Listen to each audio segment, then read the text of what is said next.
Vamos abrir as nossas Bíblias no Evangelho do Senhor Jesus, segundo escreveu João. Glória a Deus. Capítulo de número 4. Oh, glória a Deus. Oh, aleluia. Glória a Deus. Glória a Deus. Gente, o Plenos é bom demais, né? Meu Deus, ainda bem que é logo no início do ano, que já dá um gás, né? Tremendo, não é? Gente, o Plenos é um negócio assim. Meu Deus, meu Deus, meu Deus. Glória a Deus. Evangelho de Jesus, segundo escreveu João, capítulo de número 4. Glória a Deus. Mãe, o celular da senhora está aí? Me empresta aí que eu estou sem nada aqui, só para eu ver a hora, não o tempo, a hora. Mãe, tem mais rosto seu aqui do que hora, mãe. Como é que eu vejo essa hora aqui? Mulher. Obrigada, tá, mãe? Quem achou, diga amém. Amém. Diz assim a palavra do Senhor, a partir do versículo 4 em diante, tá bom? João 4, a partir do versículo 4, diz assim o texto: E era-lhe necessário passar por Samaria. E era-lhe necessário passar por Samaria. Chegou a uma cidade samaritana chamada Sicar, perto das terras que Jacó dera a seu filho José. E estava ali a fonte de Jacó. Estava ali a fonte de Jacó. E Jesus, cansado da viagem, assentou-se junto à fonte, era quase a hora sexta. Nisto veio uma mulher samaritana tirar água. E Jesus lhe disse: Dá-me de beber. Seus discípulos tinham ido à cidade comprar comida. Disse-lhe a mulher samaritana: Como sendo tu judeu, pede de beber a mim, que sou mulher samaritana, pois judeus não se dão com os samaritanos. E respondeu-lhe Jesus: Se tu conheceras o dom de Deus, e quem é o que te pede, dá-me de beber, tu lhe pedirias, e ele te daria água viva. Disse-lhe então a mulher: Senhor, tu não tens com que tirá-la, e o poço é fundo. Onde, pois, tem água viva? És tu maior do que nosso pai Jacó, que nos deu o poço, do qual ele próprio bebeu, e bem assim os seus filhos e o seu gado? E respondeu Jesus: Todo aquele que beber desta água tornará a ter sede, mas aquele que beber da água que eu lhe der, nunca mais terá sede. Pelo contrário, a água que eu lhe der fará brotar nele uma fonte que jorra para a vida eterna. Disse-lhe então a mulher: Senhor, dá-me dessa água, para que eu não tenha mais sede, nem precise vir aqui tirá-la. E disse Jesus então: Vai, chama o teu marido e vem cá. E respondeu ela: Não tenho marido. E disse Jesus: Tu tens razão em dizer que não tens marido, pois já tiveste 5, e o que agora tens não é teu marido. Isto disseste com verdade. Diga amém por essa palavra. Amém. Senta dando glória a Deus aí. Glória a Deus. Eu amo tanto, tanto, tanto esse texto. São 3 textos da Bíblia que mexem com a minha mente. Mateus capítulo 15, do versículo 21 em diante, a história da mulher cananeia. Marcos capítulo 5, a mulher do fluxo de sangue. E João capítulo de número 4, porque são fontes riquíssimas de muitas lições dentro de um único contexto.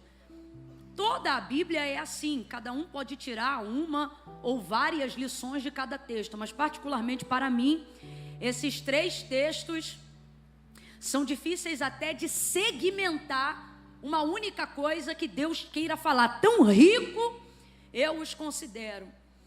E nessa noite, esse é o meu desafio, porque eu olho para cá e a minha visão, ela fica num vasto campo, sabe, horizontal. Mas o Senhor nos mantém um foco muito específico aqui nessa noite sobre chamado. sobre chamado, e eu não tenho dúvida. Eu falo isso debaixo de muito temor e tremor do Senhor que é sobre essa casa e consequentemente sobre nós. 2025 é um ano de muita celeridade no ministério que o Senhor te confiou. Você vai voar. Você vai viver coisas que você nunca viveu até esse tempo presente. Camille, como é que a gente pode desenvolver algo sobre chamado na vida dessa mulher que aparentemente é tão avessa ao tipo de vida que precisa viver aquele que é chamado por Deus, né?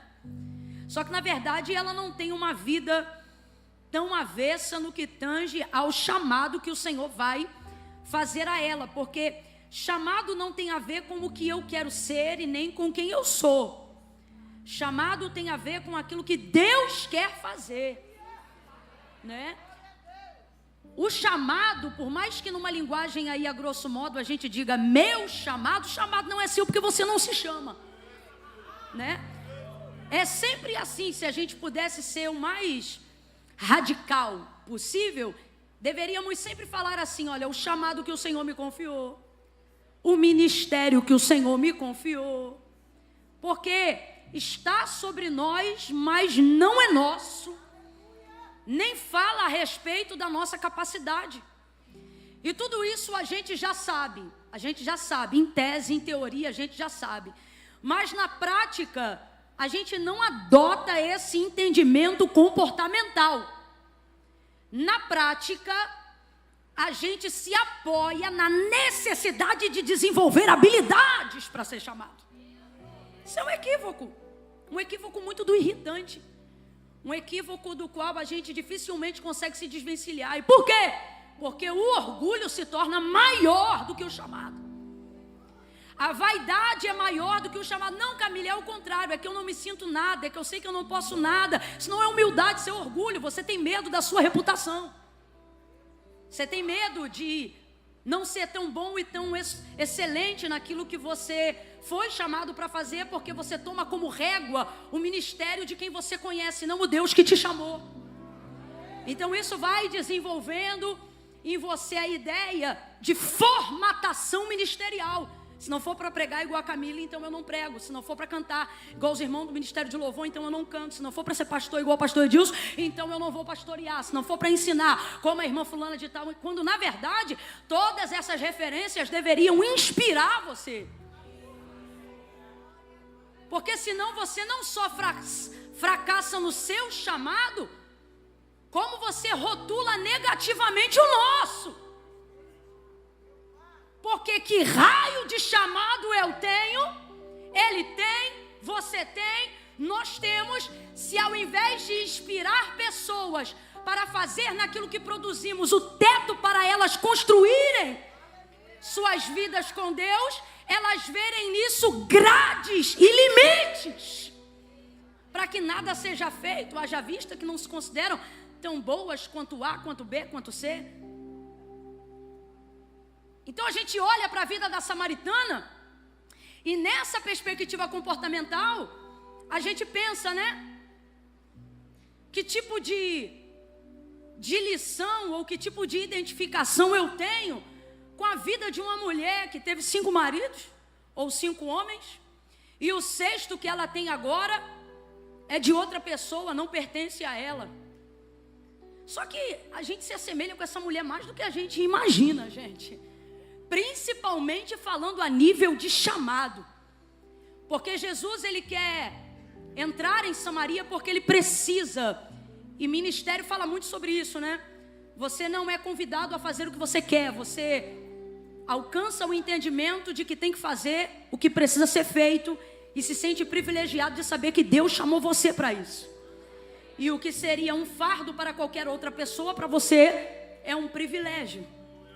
E Jesus, mesmo na condição de ser filho de Deus, você se lembra, ele não teve por usurpação ser igual a Deus. Mas ele absteve-se completamente da sua glória, da sua soberania, e homem corruptível na sua carnalidade como nós, fez exatamente tudo o que tinha que fazer.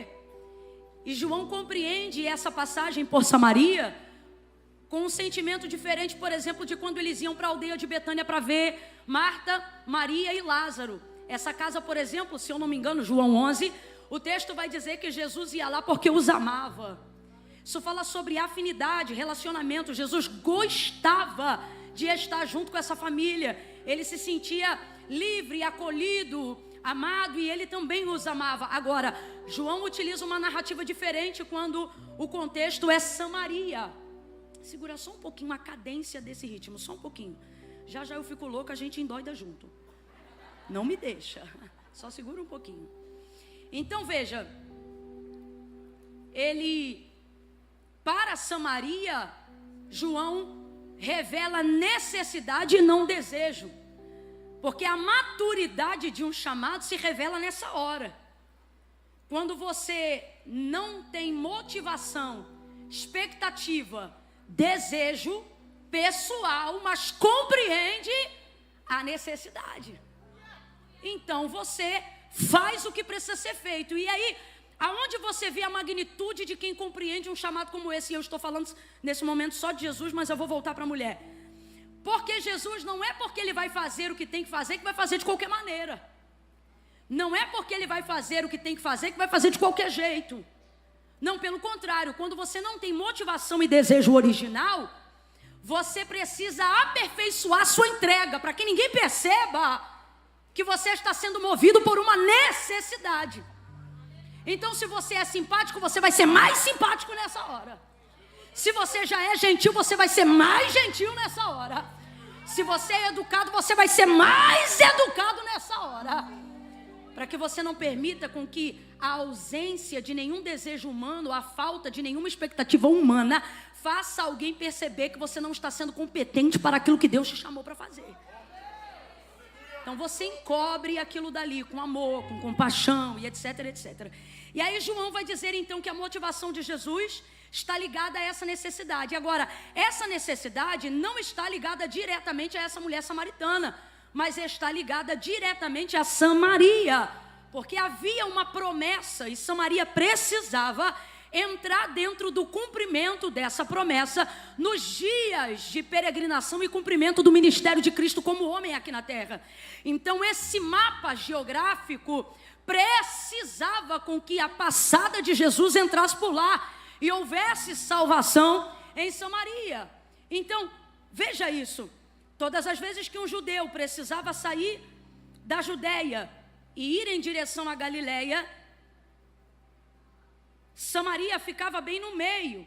Então todas as vezes que qualquer judeu fosse fazer isso, ele fazia uma viagem de aproximadamente 6 dias, para evitar ter que se encontrar com qualquer samaritano. E por que tinha que evitar? Porque para eles os samaritanos não eram nem espécie humana. Quando você chama um samaritano de cão, você está dizendo muito mais do que um xingamento popular. Você está dizendo: eu não te reconheço como gente, eu não te reconheço como espécie humana. Então uma viagem de 6 dias se iniciava. Alguém aqui já ouviu falar sobre quando Jesus contou a parábola do bom samaritano? Pronto. Essa parábola não é 100% aleatória. Tudo que Jesus falava no ramo da agricultura, no campo, assim como Paulo, ao escrever a Roma, falou no campo jurídico, ele sempre utilizava contextos que fossem familiares à regionalidade, à vida daquele povo. E essa parábola não é aleatória, porque o que acontece na parábola do bom samaritano? A gente está falando de uma viagem dessa longa, onde um homem é assaltado, espancado, e o bom samaritano é quem vai socorrer esse homem. E por que isso se dá? Não de maneira aleatória, porque historicamente falando com H era isso que acontecia.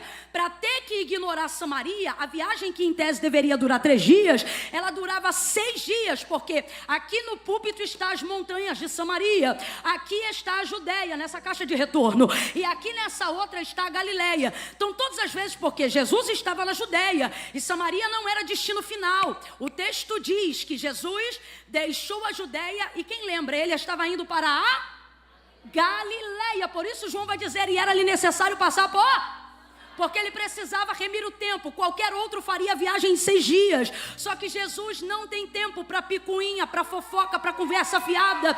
Ele não pode perder 3 dias por causa de rixa, problema familiar, étnico, ou até questões que envolvem de fato situações pecaminosas. Eu não vim aqui dizer que os samaritanos não estão errados.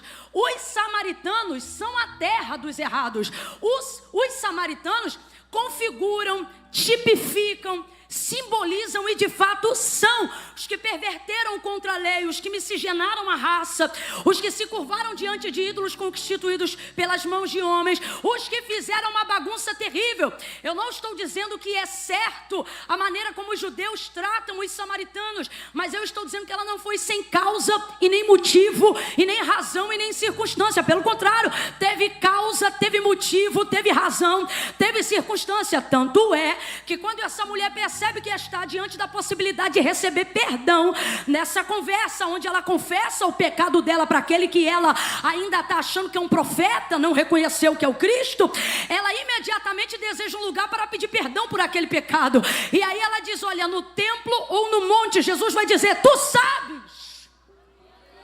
Isso aqui, meu irmão, nas entrelinhas era como se Jesus estivesse dizendo assim, ó, se fosse Camila, para de ser sonsa.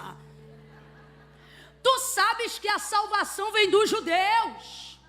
O que isso significa? Que altar legítimo, templo legítimo, sacerdote legítimo no templo somente em Jerusalém.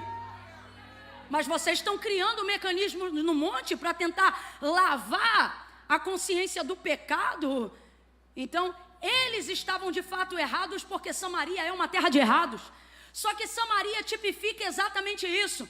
A porta de legalidade que o pecado abre. O pecado, quando te coloca na situação de pecar, ele só te dá a porta de entrada, ele não te dá a porta de saída. E você só descobre isso depois que você entra. É uma desgraça o pecado. É uma desgraça. Só te dá a porta de entrada. Então veja, Samaria é sim a terra dos errados. E eles estão errados. E há neles até algum desejo de se arrepender, mas eles não têm a menor ideia de como, porque todo judeu que passa lá só aponta para dizer aonde eles caíram, e ninguém tem uma solução de como eles se levantam. O pecado faz isso com as pessoas. Então Samaria é de fato uma geografia que aqueles que não têm uma porta de saída para os pecadores que estão lá, de fato a ignoram. E por que a ignoram? Porque eu não quero estar ao lado, associado, diante de ninguém que possa estragar o meu frágil testemunho. Então, em defesa da minha reputação, em defesa do meu prestígio, em defesa do meu status, em defesa daquilo que é reto, daquilo que é certo, daquilo que religiosamente eu acredito que seja a única maneira de conseguir chegar no meu destino final, eu vou ignorar Samaria. Então o judeu saía da Judeia para ir para Galileia, ignorando Samaria, dava toda uma volta e aumentava a viagem em 6 dias. Por que o contexto da parábola do bom samaritano não é uma coisa surreal? Porque normalmente o que acontecia, quando você vai fazer uma viagem de 6 dias, você não leva bagagem de mão, porque aquilo que você carrega para 3, você não carrega para 6. O povo não bebia água, não comprava comida dos samaritanos, porque se eles eram cães, os seus cântaros eram considerados vasilhas. Quem aí tem cachorro em casa? Quem tem cachorro em casa? Você gosta dele, sim ou não? Mas ao ponto de beber água na tigela dele? É a mesma coisa. Para um judeu dava no mesmo. Então eles tinham que levar água, tinha que levar comida, tinha que levar roupa, tinha que levar... E aquilo que era uma bagagem de mão virava uma carroça, que se tornava vulnerável para ser destruída, salteada naquela estrada, porque tem gente no meio desse deserto, do entorno das províncias e das montanhas de Samaria, que vive só dessa demanda. Eles não precisam trabalhar porque eles vivem dessa rixa, eles não precisam trabalhar porque eles vivem dessa desavença, eles não precisam trabalhar porque eles vivem dessa desgraça. Só que a entrada de Jesus em Samaria vai acabar com o câmbio da desgraça. A entrada de Jesus em Samaria vai abrir um caminho entre as montanhas. Eu estou falando algo aqui, eu sinto que é profético. Quantas vezes na nossa vida, no meio do nosso destino de chegada, tem uma pendência antiga, e a gente pensa, eu não tenho nada a ver com isso, não fui eu que criei esse problema. Só que ignorar isso está dando mais trabalho do que tentar resolver. A quantidade de energia que vem sendo desperdiçada em fingir que um problema não existe, que uma pendência está no meio do caminho, está te deixando mais esgotado e exaurido do que cair para cima dessa montanha. Samaria é uma região cercada por montanhas, e Jesus vai atravessar pela província de Sicá, bem no meio delas. Então, o que o Espírito de Deus está dizendo para nós aqui nessa noite? O seu chamado te empodera de uma graça que só quem foi chamado por Deus tem essa graça. Qual? Não foi Jesus que arrumou o problema já existia muito antes dele cumprir seu ministério aqui na terra, muito antes da Maria receber a visita do Gabriel. Esse problema já era presente. Então, se ele fizesse o que humanamente a gente às vezes quer fazer, né? Não, isso aí eu não tenho nada a ver com isso não. Aquele problema lá no quintal, ele existe antes de mim. Aquele problema lá na igreja existe antes de mim. Quando eu cheguei, aquele departamento já tinha problema. Quando eu cheguei, aquele ministério já não falava com o outro ministério. Quando eu cheguei, aquele pastor já... Eu não tenho nada a ver com isso, não. E o Senhor está dizendo, ei, quando você é chamado e quando você entende que foi chamado, aquilo que foi feito antes de você não te impede de fazer o que só pode ser feito através de você. Camila, eu não entendi. Eu vou liberar uma palavra profética aqui agora. O que o Senhor está dizendo para mim e para você é: não importa quem começou, importa que eu estou te dando autoridade para terminar com esse negócio hoje. Eu estou te dando graça, diz o Senhor, para reconciliar rachaduras, para unir territórios que foram rachados no meio. Eu vou falar rasgado que é para todo mundo entender. Eu já fiquei doida, já era para ter ficado maluco. O Senhor, Ele está dizendo para mim e para você, é a última vez que esse problema vai para a justiça. Isso aí vai ser resolvido numa conversa apaziguadora e conciliatória através da sua vida. Aquela rixa de quintal vai acabar, esse litígio vai ser renunciado. Eu não sei para quem, mas Deus está dizendo, através do ministério que eu te confiei, através da unção que eu te entreguei, eu vou abrir um caminho na montanha, e ao invés de ignorar o que está em volta, você vai passar pelo meio. Eu estou sentindo a autoridade de Deus aqui. Aonde todo mundo ignora, aonde ninguém quer meter a mão, Deus está dizendo, você vai passar pelo meio. Camila, se indo no entorno já é perigoso, se indo no entorno já tem surra, tem assalto, tem demanda. Deus está dizendo, está perigoso, porque você está usando a energia que eu te dei para fugir, está usando a unção que eu te dei para fugir. Mas se você passar pelo meio, o que é que vai acontecer? Nós já cantamos isso aqui. Eu prepararei caminho no deserto, rios no ermo. Jesus é o próprio rio, Ele é a própria fonte, entrando na província de Sicá. Deus está dizendo, você é a água para quem tem sede, você é a solução para quem tem um problema indissolúvel. Eu não vou usar as circunstâncias, eu vou usar você, independente delas.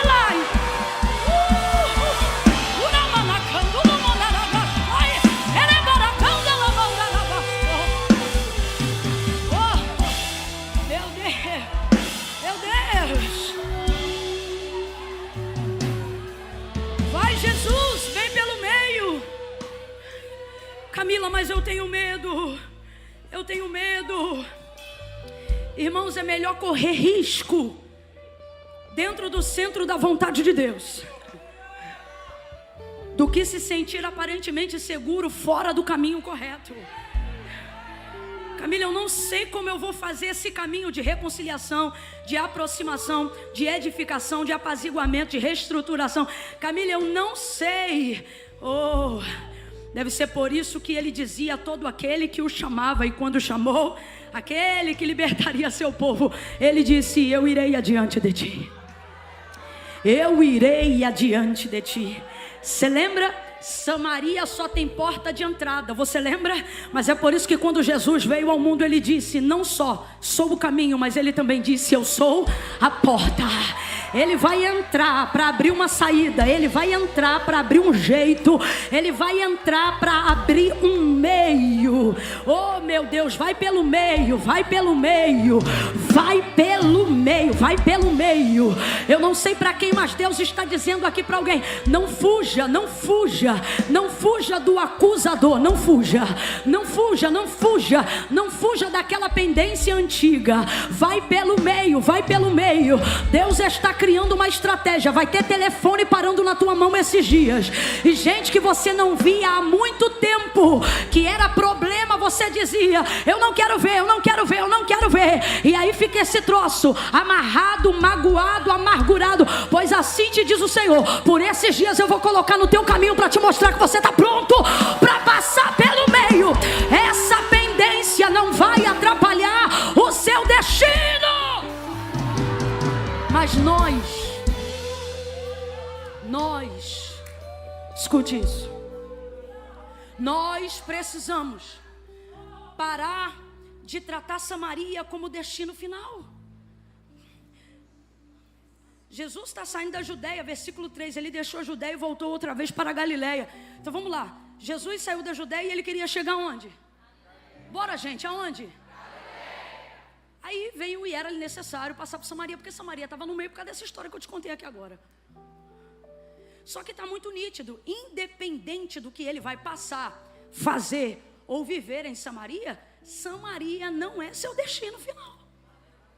Você que ouviu eu ler agora, me diga, qual é o destino final dele naquele tempo? Naquele dia, aonde ele queria chegar? Galileia. Logo, quando eu sei aonde eu quero chegar, eu não encaro como um problema o lugar que eu tenho que ir. Nosso problema é que a gente foca onde tem que passar e esquece aonde Deus disse que a gente vai chegar. Oh! Abre essa mente, filho! Ei! Deus nunca te chama falando do caminho, Ele sempre te chama falando do destino. Pode olhar, se lembre aí de todas as promessas e profecias que você já recebeu ao longo da tua vida. Ele não diz o que você vai passar, Ele diz aonde você... Ah, gente, se Jesus chegar... Não, para pensar por um instante. Imagine Jesus usando os profetas que Ele usa na casa dele e dizendo assim: olha, vão difamar teu nome, vão te arrebentar, vão te xingar. Te digo assim, só não vão te chamar de bonita. Ué! Rapaz, quem quer viver esse chamado? A gente desanima antes de começar.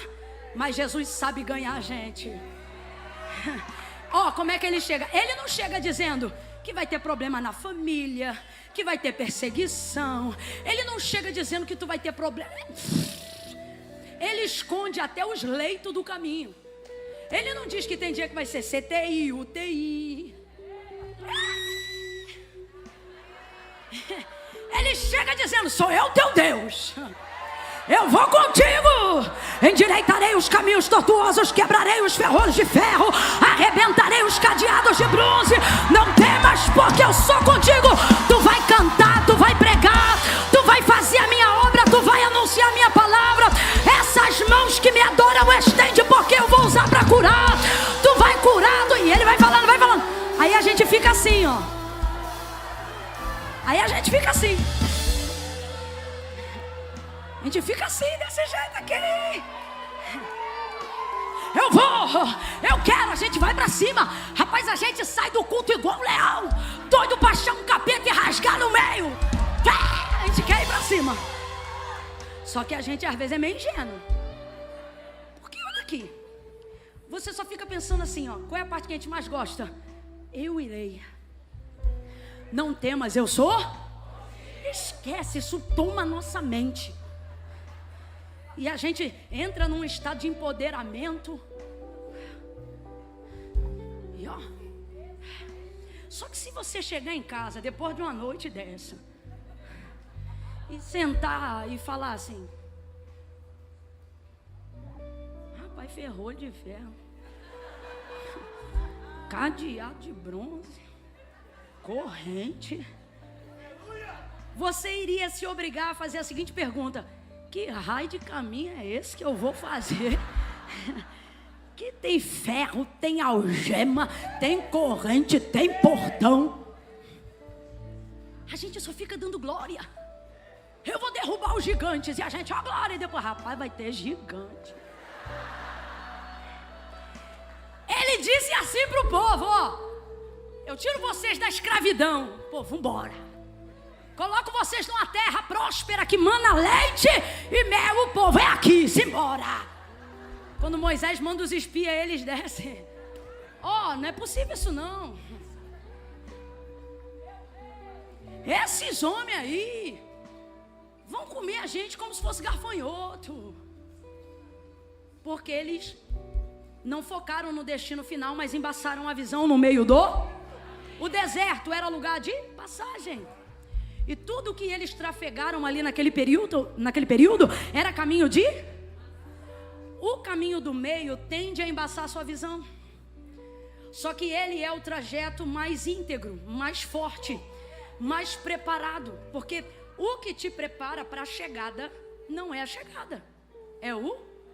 Por isso que Jesus é o destino, mas ele nunca disse eu sou o destino, porque ele sabia que o difícil não é chegar, o difícil é ir até lá.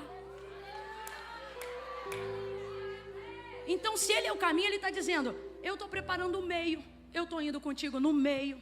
Só que a gente fica querendo se esquivar. E Deus nos trouxe aqui nessa noite para dizer que em 2025, ou você faz como ele e passa pelo meio por uma questão de noção, de senso de urgência, de responsabilidade, de lucidez e compreensão ao seu chamado e ao que Deus chamou para fazer. Ou tu vai ver o anjo que apertou a mula de Balaão no estreito, apertando a gente, para a gente não se perder. Eu não estou falando de ser um animal, eu estou falando de ser teimoso, de não aceitar a direção da melhor maneira possível, de continuar gastando energia, fugindo do chamado. Rapaz, esse caminho de fuga tem que acabar hoje. Você não entende porque ama a Deus, mas não passa o dia lendo a Bíblia, mas passa o dia maratonando série. O que é isso, Camila? Caminho de fuga. Você foge do peso da responsabilidade, foge do senso de urgência daquilo que Deus te confiou. Porque quando você vê a quantidade de prateleira que Deus te chamou para organizar, a quantidade de coisa que Deus te chamou para botar no lugar, você quer dar uma de sonso e fingir que não é do sobrenatural, fingir que não é do mistério, fingir que não é do ministério. Não é possível. Todo mundo tem uma vida normal. Não é normal isso. O que não é normal para você fica fora desse caminho. Você não está ficando doido porque foi chamado. Está ficando confuso porque está fugindo. Está tomando surra no caminho porque está fora do plano original. Está ignorando a terra dos errados. Só que, irmãos, Deus só conta com uma pessoa para pisar na terra dos errados. E são aqueles que estão certos. Só que Jesus tem uma graça que todo ministério aqui precisa ter. A de não permitir com que a sua reputação esmague a sua unção. Você não pode permitir que o que pensam de você altere o como Ele te mandou fazer. Eu não estou falando para uma plateia de desobedientes. Eu sei que estão aqui servos e servas do Senhor. Não alteramos o que Deus fala ou o que Ele quer, mas queremos mexer no como Ele quer. Se esse como tiver que passar por uma quebra de reputação, não queremos esse como. Se esse como tiver que passar por uma inconveniência familiar, não queremos esse como. Eu me lembro que logo no início do ministério eu fui convidada a ministrar em uma igreja muito recomendada, e quando eu cheguei naquele grande ministério, muitos homens e mulheres me mediam pelo olhar. E olhando para eles, eu comecei a pensar, minhas palavras são muito duras. Minha maneira de pregar aqui não vai se adequar. O meu jeito, esse costume de confronto, essa maneira, como se eu que escolhesse ser assim. E aí eu comecei a pensar, não vou mudar a mensagem, mas vou entregar de um jeito diferente. É só adequar. É só melhorar. E estou eu ali tramando, planejando. Às vezes a gente chama de plano a nossa trama. Às vezes a gente chama de plano o nosso esquema de tentar iludir Deus. E aí eu disse, e eu vou fazer assim, naquela parte que eu falo assim, eu vou dar uma amenizada e vou falar assim. Só que levei uma amiga para ir comigo e essa amiga era profeta. E aí me lembro que preguei no meu esquema e foi muito bom. Entreguei a palavra que eu tinha que entregar, não alterei o conteúdo, tá me entendendo? Entreguei o conteúdo. Na moral, fiz tudo bonitinho, Mísia, e entreguei. Quando eu tô lá, as almas salvas, glória a Deus, o povo dando aleluia, marchando, que coisa linda. Tô fechando a Bíblia, entreguei o microfone ao pastor e tô indo pro meu caminho. E aí essa profeta não me deixou sentar no meu caminho, e a plataforma desse lugar é como de um auditório, que quando um começa a gritar, todos ouvem. E vem ela gritando. Vem ela gritando no meio do púlpito da igreja.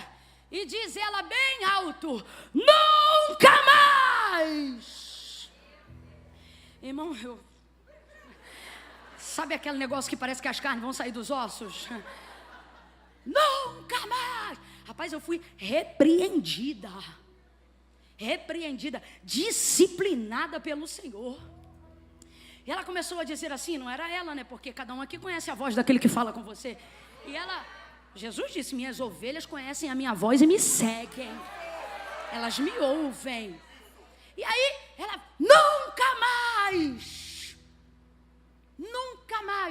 quando eu te der uma palavra, não se preocupe em arrumar na tua boca o que eu entreguei no teu coração, apenas entregue. Porque quando eu te chamei, eu não disse arruma, eu disse abre a tua boca que eu a encherei. Rapaz, mas Deus me deu um coro do qual eu nunca mais esqueci. Era aquele profeta que sabe como é que é. Aí ela me pega pela mão, me passa pela primeira fileira de pastores engravadados e vai andando comigo, e eu pensando que era marcha, deixando o povo achar que era mover. Mas era o couro comendo pro meu lado, pastor Edilson. E aí ela dizia assim, olhe para eles e me diga aonde eles estavam quando eu te chamei. E rapaz, mas foi um couro que nunca mais tu me pega lá fora, mas Deus não me pega aqui dentro nunca mais. Não mudo nada, não troco nada, não tiro uma vírgula, não acrescento um ponto. Minha mãe tem 3 filhas, das 3 que ela tem, sou a do meio, fui a que menos apanhei. Não é porque fiz menos besteira, mas é porque se apanhasse por uma coisa, por aquilo de novo não apanhava, porque eu tinha medo de apanhar. Então minha mãe vinha com o chinelo dali, e aqui eu já não. Chorando, chorava primeiro. Quem confessa e deixa alcança. Funciona em casa também. A reputação está esmagando o exercício da unção. O status está te impedindo uma visão clara de milagres no meio da igreja, no meio da família, no meio da comunidade de fé. Você passa dias aqui dizendo, Senhor, eu estou aqui no Plenos, enche a minha mão de unção, porque tu disseste que eu vou curar. E Deus está dizendo, eu não vou usar o Plenos para te dar mais unção. Unção eu te dou desde o dia que eu te chamei. Eu vou usar o Plenos para te dar coragem, porque você vê o enfermo, mas Deus diz assim: eu vou tocar nele, se Deus mandar. Rapaz, Deus mandou. No dia que ele levantou e ele disse: expulsai os demônios, curai os enfermos. Foi naquele dia que ele mandou. Ele disse: eu vos dou poder. Ficai em Jerusalém, até que do alto seja revestido de poder. O povo foi revestido de poder. Aí ele disse: e ser-me-eis testemunha, Judeia, Samaria, até os confins da terra. Mas você fica aqui dizendo: ah, Deus me dá unção. Deus está dizendo: tu não precisa de unção, tu precisa de obediência, de coragem. O problema é que a vaidade do teu nome, a vaidade da tua reputação está esmagando esta unção. Se eu tocar e não levantar, e se eu orar e não curar, e se eu fizer e não acontecer, já quebrou a entrega. Porque você já demonstrou que sua reputação sobrepôs-se à compaixão que você sentiu quando a unção te encaminhou para aquela pessoa. Porque o que te move é a compaixão. A melhor maneira de colocar unção em exercício é colocando a compaixão em exercício. Eu estou falando especificamente aqui, gente. Quer exercitar essa unção? Ponha em atividade a sua compaixão. Não existe unção sem compaixão. O que coloca unção em atividade é compaixão. Você quer ver uma outra coisa que coloca unção em exercício? Unidade de propósito. Ó, quão bom e quão suave é que os irmãos vivam, hein? É como som de violinos? É como uma mesa farta de banquete? Ele é específico. É como óleo que desce. Que desce. A compaixão de Jesus exercita o ministério dele para entrar em Samaria. Agora, ele quer alcançar a samaritana. Ele tem um propósito. E todo propósito que o céu carrega não se resume a uma pessoa, nunca, jamais. Nunca, jamais. Você é apenas uma ponta de flecha. Ponta sem caule não atravessa, não executa. Então, escute isso. Entenda que Samaria é a porta pela qual Jesus quer entrar e passar. E toda porta que guarda o que tem valor traz consigo uma fechadura. E você abre essa fechadura se você tiver a chave. Então, se Samaria é a porta, quem é a chave? A samaritana. Não, a chave não é Jesus. A chave é a samaritana. Jesus é quem vai abrir. Tua chave abre tua casa sozinha? Você tem que pegar o molho aí da tua bolsa. Agora vamos lá. Quem aqui trouxe a porta ao invés da chave? Ninguém. Você não carrega a porta, você carrega a chave. Agora, se você olhar para a chave que você tem aí, a galera da porta eletrônica não está entendendo nada. Mas se você pegar a chave que você tem aí e mostrar para mim essa chave, eu não vou ter como dizer que tamanho de porta é essa. Se é grande, se é pequena. Já parou para perceber que a chave não traz a imagem da porta? Você vê uma chave e não... Rapaz, o negócio de chave é um segredo tão grande que você vê uma chave e não sabe o que ela abre. A não ser que ela seja sua. Você não sabe. Eu queria dizer que aí do teu lado não tem uma porta. Tem uma. E quando você tem a chave certa para a porta certa, você não precisa de um molho, você só precisa da chave daquela porta. O texto diz que o pecado entrou no mundo por um homem, mas também saiu do mundo porque Jesus só precisa de um homem. Vamos trocar o texto? Só precisa de uma chave. Só que queremos olhar aonde estão as portas. Nem a porta da tua casa você entra sendo tua se você não tiver que fará dos lugares que o Senhor quer que o seu ministério alcance, que a sua vida acesse. Então a primeira coisa, Deus está mandando eu dizer aqui: tira o olho da porta e comece a procurar Eu vou te dar um exemplo de porta de chave rapidão aqui, nesse contexto espiritual. Está todo mundo acompanhando, gente? A Bíblia diz que Maria, virgem, recebeu a visita do anjo Gabriel, que através do Espírito Santo passou a gerar Jesus Cristo, o Filho de Deus. Amém ou não amém? Só que o texto começa dizendo assim, que Gabriel foi até ela por causa de um motivo. Uma moça desposada com um varão da casa de Davi, cujo nome era... Então quem é a porta dessa relação? Maria ou José? Você está entendendo? Pensei que você não estava entendendo, eu ia me rasgar todinha aqui. Maria só está recebendo a visita do anjo. Ela está recebendo porque é pura, está recebendo porque é virgem. Irmão, vamos abrir um entendimento? Você acha que no contexto de Nazaré só Maria era pura? Só Maria era virgem, gente? Não, não é possível, deve ter muita gente aqui de outro lugar. Está muito baixo esse som. Só Maria era pura?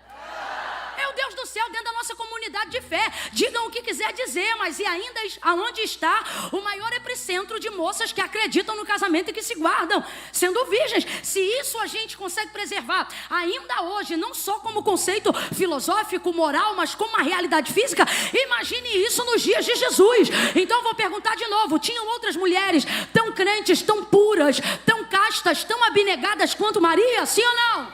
Sim ou não? Então o que é que fez Gabriel visitar ela e não nenhuma outra que fosse, quem sabe, até mais inteligente, mais coerente? Não, Camila, Maria era melhor. Eu tenho certeza que não era, porque o melhor não precisa de graça. Graça é favor imerecido.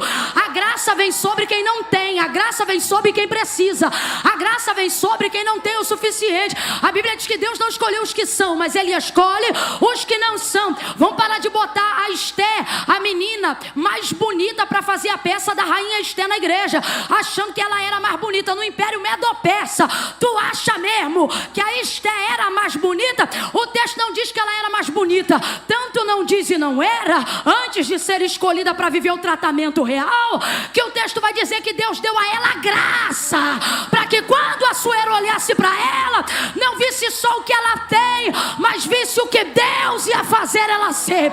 Então ele achou graça. Volta para Maria.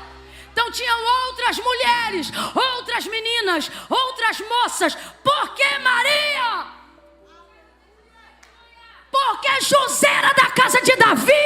A promessa era para Davi, a promessa era para a casa de José. Então veja, Davi é a porta, a geração da porta vem em Davi. Quem é José? Porta. Deixa eu ver se você está acompanhando. Quem é José?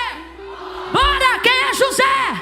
Só que José, sendo porta, Gabriel não visita ele. Vai botar Maria num vento danado. Tem hora que dá vontade de querer arrumar o céu. Camila, você está dizendo que é bagunça? Claro que não, minha mente que não alcança, a bagunça é minha. É o meu jeito grosso de dizer. Não tem nada desarrumado não. Só que se você trazer aqui para o campo da lógica, a impressão que você tem é assim: puxa vida, se é porque o varão que tem a palavra do texto de Isaías está lá com o noivo da menina, eu acho que se eu sou Maria, eu ia dizer: olha só, tem como o senhor ir lá primeiro, fala com ele, depois o senhor volta aqui, eu sou a serva do Senhor, faz comigo. Mas aí é que está, Deus, quando dá o destino, faz questão de abraçar o como. E é isso que atrapalha o nosso coreto, porque você quer o destino, você não quer o como você não quer. Então veja, a porta é o destino, e quem é o como? A chave. Diga para mim, é mais difícil? Não, é uma pergunta, escute. É mais, vocês estão tão ligadinhos. É mais difícil localizar uma porta ou uma chave?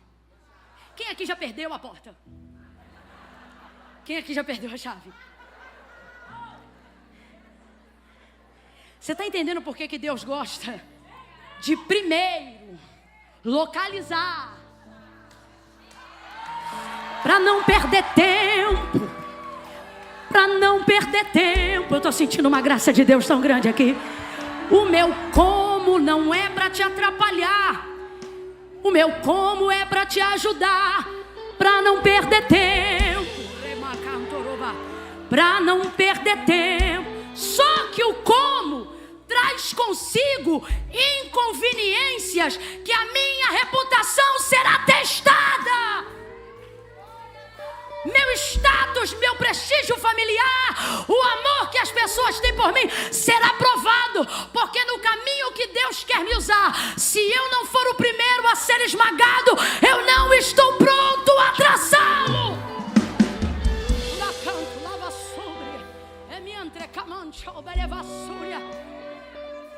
Deus está dizendo: você conhece o destino do seu chamado, sabe para o que eu te chamei, é para a glória do meu nome. Mas por que está travado? Porque no teste da reputação, da fama, do reconhecimento, você paralisou.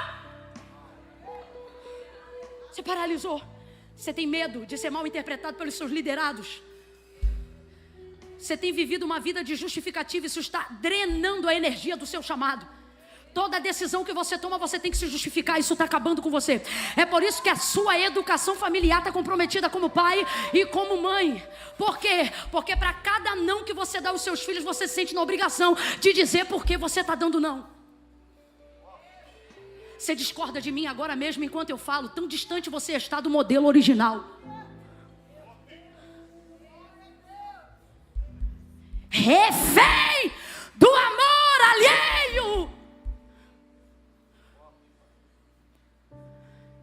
Você virou cópia de chaves de portas únicas, e lugares que estavam reservados para você ficaram vulneráveis, porque você reproduziu modelos que abrem todas as portas, menos a que Deus tinha para você.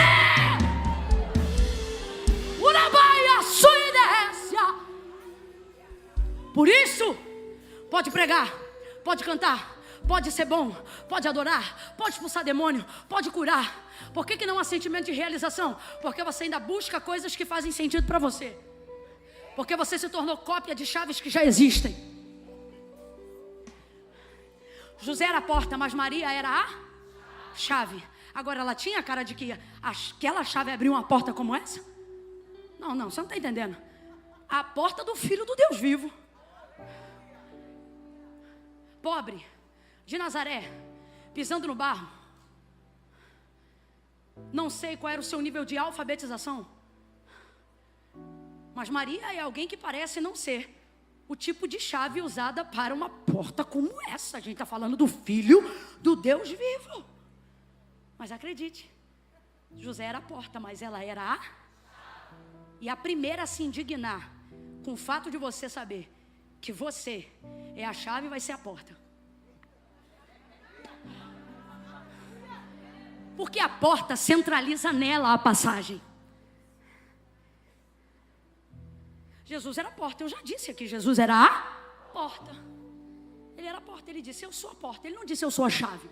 A chave eu tenho. Apocalipse. O que eu sou? Eu sou a... Eu sou a porta, eu sou a passagem, eu sou o meio, eu sou o como. E nós somos quem? Entendeu? Todo mundo aqui é chave de Jesus. Quando alguém olhar para você e falar: minha filha, você não é porta, você vai dizer: eu sei.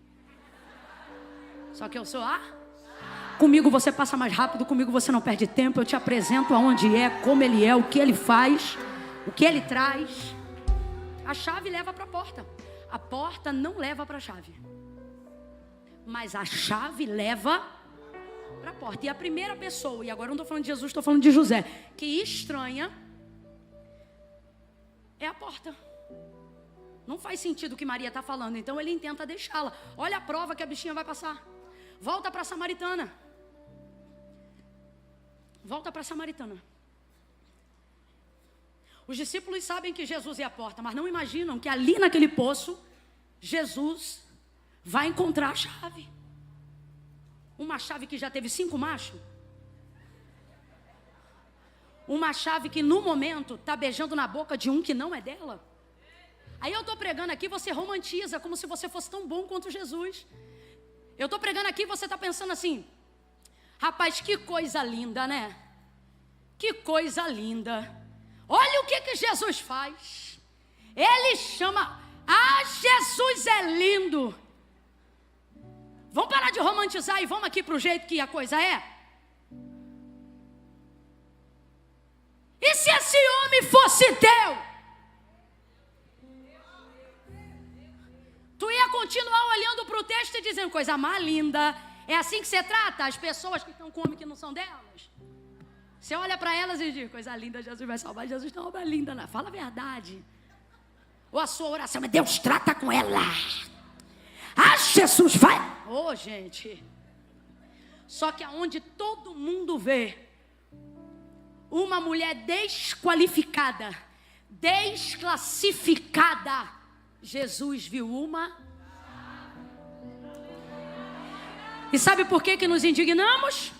Porque estamos achando que somos portas. Mas a porta é Ele e Ele decide quem passa por Ele e a quem Ele dá acesso através dele. Ele para ali naquele poço. A vida dessa mulher é uma farsa. E a primeira coisa que Jesus faz na vida de quem Ele chama é tornar a sua vida uma vida real. Eu não tive o privilégio de nascer num lar cristão. Mas a partir do momento que eu me converti, acredite, eu não estou falando isso para endossar a mensagem, porque a palavra não precisa disso, é meu testemunho real. A partir do momento que eu passei a ter uma vida com Jesus e a partir do momento que Ele me chamou, pós período da minha conversão, e aí agora eu estou falando de envolvimento eclesiástico, institucional, ministerial, eu não tenho uma vida que vale a pena lembrar antes dele. Eu estou te falando diante de Deus. A vida que traz peso, que traz relevância, que traz significado, que traz marcas, que traz história, toda ela passou a existir depois que eu comecei a caminhar com Cristo e atender o chamado. Não foi só caminhar com Cristo, foi caminhar com Cristo e aceitar o chamado. Tudo que eu me lembro que vale a pena ser lembrado, tudo que eu fiz que vale a pena ser dito, que eu fiz parte ao fazer tal coisa, tudo isso está completamente encharcado da presença de Deus, concentrado do chamado de Deus. Agora, veja, essa mulher aqui vai ter essa vida a partir de agora. A partir de agora. E eu poderia falar muitas coisas, como eu já disse, o texto me deixa inebriada. Mas Deus me trouxe nessa noite para falar de uma só. De uma só. Muda o tom, daí e dali. A gente está numa cadência contínua. Isso está me deixando em crise, me ajuda. Tem que mudar a cadência, não pode ficar o tempo todo nessa cadência. O tempo todo, me ajuda, pelo amor de Deus, eu peço humildemente. Eu não sei tocar isso, então eu peço humildemente. Eu não sei a diferença de um dó e de um ré, de um mi, eu não sei. Então eu peço humildemente. Isso, vai mudando, isso aí, vai mudando essa cadência. Se não fica, imprime uma cadência, imprime um ritmo, impõe a mensagem. Entendeu? Isso aí, vai melhorando. Ó, ficou leve, hein? Tá subindo. E você, por que você não está reagindo nas horas que a gente não combinou? Achou que ia sobrar só para eles? Obrigada, rapazes. Eu entendo eles, é tão difícil, cada um é de um jeito. Eles nunca sabem, eles vão com medo dessas loucuras. Mas eu falo em amor, em amor. Não fique com medo, vem, cresça. Vai, mostra que não estão com medo, vai. Isso. Eita glória! Isso. É sobre isso. Deus falou para eu falar uma coisa, somente uma coisa. Uma coisa. Esse texto é raro. Por quê? Porque aqui Jesus não chegou dando, chegou pedindo. Isso diz tudo sobre chamado. O que me torna efetivo no chamado, ser escolhido, porque muitos são chamados, mas poucos são. Então diga para mim, o desejo é que todo aquele que foi chamado também seja. Mas não acreditamos que isso seja por predestinação, mas por vocação, por entrega àquele que o chamou. Amém ou não amém? Amém ou não amém? Vai fazer rema. Amém, cremos nisso. É o que cremos, é o que nós cremos. Então veja, a salvação foi lhe dada como oportunidade igualitária a todos. Vamos ao texto áureo, salvífico. E Deus amou o mundo de tal maneira que deu o seu Filho unigênito para que todo aquele que nele crê não pereça, mas tenha vida. Então eu vou repetir o texto. E Deus amou o mundo de tal maneira, amou muito, muito, muito, de maneira que não pode ser medida, por isso tal. Ele entregou o seu Filho unigênito para que todo aquele que nele crê, não pereça, mas tenha vida eterna. Eu vou falar pela terceira e última vez. E Deus amou o mundo. Amou um grupo de pessoas, gente? Amou um nicho de pessoas, uma bolha? Não, amou todo mundo. Os certos, os errados, os caídos, os de pé, os retos, os tortos. Ele amou. De Deus é o dar. Por isso não se poupou, por isso entregou. Por isso Jesus disse na cruz do Calvário: a minha vida ninguém toma, a minha vida eu dou, eu entrego. Pela Camila e pela família dela? Não. Por Abraão e a linhagem de Isaac e Jacó? Não. Todo mundo, fala comigo, todo mundo. Fala, todo mundo. Existe algo chamado graça comum. Me ouça, essa graça está sobre todos nós. Todos nós. O ateu, convicto ateu, que levanta amanhã, se ele tem vida e respira, a graça comum está sobre ele. Ele respira porque Deus está dando fôlego de vida a ele, independente dele reconhecer que esse fôlego venha de Deus ou não. Isso é graça, é favor imerecido, é graça comum. Agora, chamados podem viver de graça comum? Pode, enquanto são chamados, mas não suportarão mais depois que forem escolhidos. Quando você se torna um escolhido, Deus passa a te colocar critérios que é colocado somente diante daqueles que foram escolhidos. Eu vou falar algo aqui que pode escandalizar alguns crentes, mas precisa ser dito. Um crente de verdade, um escolhido por Deus, não vive de misericórdia. Ele não vive todo dia de misericórdia. Ele é intencional. Ele vive de propósito, de busca, de caminhos, de certeza. Eu não estou dizendo que ele não está debaixo da vontade permissiva. Ele está para aflições e tantas outras coisas. Mas um escolhido não se conforma em ter de Deus um consentimento, por exemplo. O escolhido, ele quer de Deus a bênção. O escolhido quer de Deus a intenção e a vontade original. Olha o que Jesus diz aos servos. Eu não chamo de amigo, porque eles obedecem, mas não conhecem a vontade do Senhor. Mas depois de 3 anos e meio de ministério, esses homens já não são mais servos. Ele diz agora, olha isso, porque ele diz agora, depois de 3 anos de escola, de mentoria, agora já não vos chamo mais servo, porque o servo não sabe o que faz a seu senhor, ele só obedece. Agora eu vos chamo de amigos, porque o amigo conhece a intenção. Olha o nível, mudou, virou. Deus está dizendo 2025, eu não quero mais te chamar de servo. Eu quero que você entenda que foi escolhido para ser meu amigo. Mateus capítulo 16, versículo 24 em diante. O texto vai dizer assim: e disse Jesus aos seus discípulos: aquele que quiser vir após mim, negue-se a si mesmo, tome sobre si a sua cruz e siga-me. Jesus tinha acabado de trazer uma mensagem para uma multidão. Ele trouxe uma mensagem para essa multidão. Mas quando ele falou de graça, falou a toda a multidão. Mas quando falou de discipulado, de cruz, o texto vira e diz: e disse Jesus, não a multidão, e disse Jesus aos seus, Mateus 16, 24 em diante. Agora olha que doideira, ele está falando com os 12, porque o texto diz, e disse Jesus aos seus.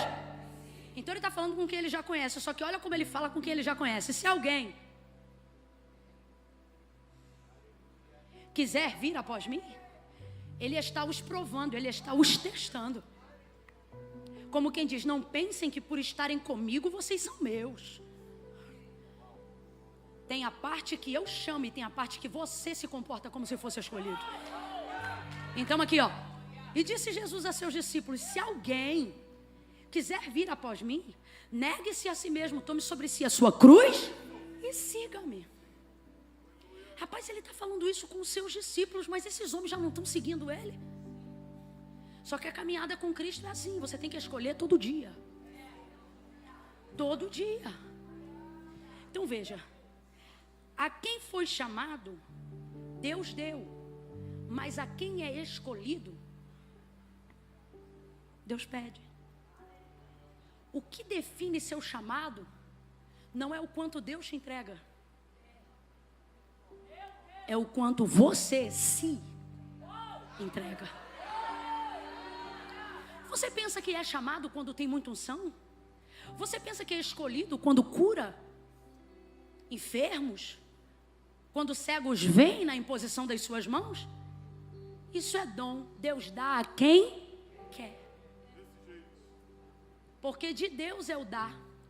Se isso é mais importante do que ser escolhido, me diga então por que Jesus vai dizer que naquele grande dia, não poucos, mas muitos, igualzinhos que foram chamados, porque o texto diz que muitos foram chamados. E aí Jesus vai dizer, naquele dia, muitos, não poucos, dirão: Senhor, em teu nome eu curei. Gente, presta atenção nisso aqui. Jesus está dizendo, não que eles vão dizer em teu nome eu tentei. Eles vão dizer em teu nome eu curei, eu fiz. Em teu nome eu curei. Em teu nome eu expulsei demônios. Em teu nome eu fiz prodígios, sinais e maravilhas. Pois eu vos direi: apartai de mim, malditos. Não é escolhidos, apartai de mim, malditos, para o fogo eterno, porque eu nunca vos conheci. O que ele está dizendo? O fato de você me conhecer não te torna escolhido. Rapaz, isso aqui é severo.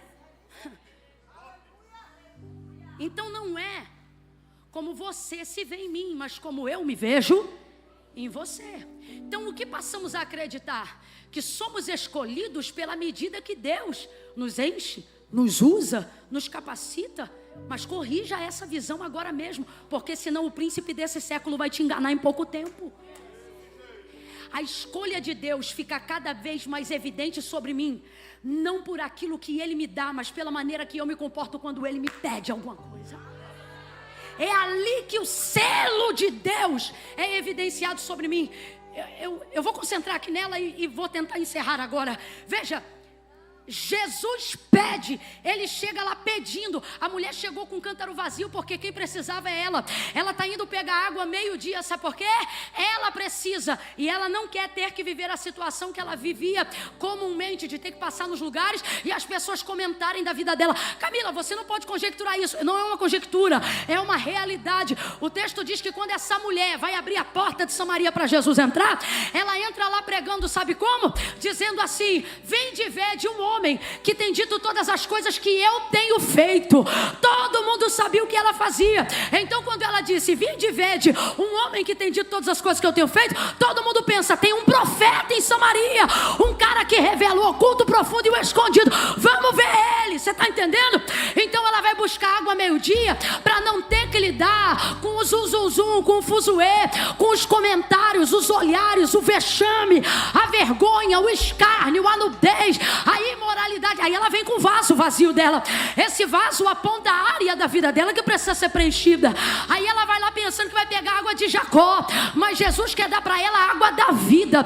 Água de Jacó você tem que pegar todo dia, porque você consome ela, pega ela hoje, consome, acaba, tem que voltar de novo. Mas Jesus te dá autonomia, Jesus te dá liberdade. Então ela vem chegando com um cântaro vazio. Completa aí para mim, por favor. Ela vem chegando com o cântaro. O poço está lá. E ela vai encontrar um judeu sentado em cima do poço, junto à fonte. Quando ela chega, Jesus não dá paz. Jesus não diz shalom, mano do céu. Ele já chega dizendo: dá-me de beber. Até você gera antipatia de gente que não te conhece chegar te pedindo um negócio. Sim ou não? Até os crentes. Olha e diz assim: por favor, né? Já falou com alguém: porque precisava muito de uma coisa e não deu boa tarde, bom dia ou boa noite? E a pessoa respondeu você dizendo boa noite, bom dia, como quem disse Então se você de boa já fica assim, imagina ela vendo um judeu que considera ela, na perspectiva dela, uma cadela, uma mulher já rotulada pela sociedade como perdida e imoral. Junte os traumas na mentalidade dela e agora veja esse homem que na concepção dela é um folgado, usufruindo do fato dele ser judeu, desfrutando do fato de achar que ela merece menos, dizendo para ela, dá-me de beber. Isso não soaria agradável, nem que fosse suave. Dá-me de beber. Se fala forte parece ira, se fala fraco parece deboche. Porque a perspectiva dela já está maculada. Quando a sua perspectiva está maculada, não importa o que o outro fale, porque você sempre vai ouvir de acordo com como você está. Aí ela vem e diz assim, como sendo tu judeu? E ela já estava querendo, sol no coco, meio-dia. Não me perturbe não, não venha não. Como sendo tu judeu, pede de beber a mim que sou mulher samaritana. Judeus e samaritanos não se dão. Agora, vem pra cá, Brasil. Que régua moral essa mulher tem para ficar escandalizada de ver um judeu falando com ela? Não, essa hora aqui me irrita. Então quer dizer que falar com judeu não pode, mas beijar na boca do macho que não é teu pode. Essa régua não tá legal. Então vamos falar a verdade? Só que não diz sobre padrão moral. Porque quando o seu padrão moral tá quebrado, esse tipo de coisa não faz diferença, a não ser que você seja fariseu, e não é o caso dela. O que tá rolando aqui? Vou te falar rasgado e você vai ver que parece com ela mais do que imagina. Camila não pega o homem de ninguém. Por outros motivos. E esse padrão aqui é para todos nós, sabe qual? Quando chegam dando, a gente recebe com alegria. Mas se chegarem pedindo, a gente também fecha o rosto. Seu culto é na hora do louvor, na hora do ofertório, sua cara muda. Muda. Você tem tanta preocupação com isso que já está com medo de eu terminar a mensagem com oferta. Porque quando é para receber, a gente se alegra. Mas quando alguém chegar pedindo, não é que a gente não dá. A gente dá, a gente não gosta que peçam. Você se acha o máximo dando o que você dá. Quer ver eu te deixar irado? Eu pedi.